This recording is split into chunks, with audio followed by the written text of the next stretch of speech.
Who governs Britain? Because it's certainly not you, and it's not the politicians you vote for either. Take a watch of this. I think a lot of politicians think they're going to be elected on a platform of change, and then you come into power and you realise that over the last, actually probably now about 40 years, it's amazing how much power elected politicians have given away in all sorts of different ways. And what we should be trying to do is make sure that whatever platform they stand on, whoever you vote for, if they come into power, they've got the space to do it. And a lot of that for me is about stripping back the powers that have been handed to all sorts of quangos, but all sorts of interest groups, and bring these back into what we might political call control. the blob. Do you recognise that? I used to be in charge of a big bit you ran of the blob. That's Simon Case, the former head of the civil service, literally the man in charge of the blob. And he's just blatantly admitted what we've known all along.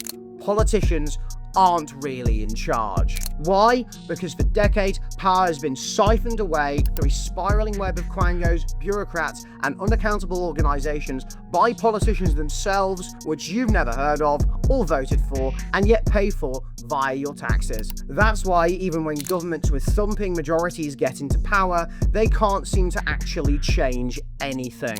If we ever want real change in this country, we need to tear through this bloated web of bodies and take back control from the unelected state within the state. Otherwise, Britain will simply continue down the doom loop of poor governance and decline. So the next time you see a minister on television promising you the world, just ask yourself, who governs Britain? Because it's not the person reading the autocue. To learn more about Britain's blob, visit www.taxpayersalliance.com/Britain's Quangos Uncovered.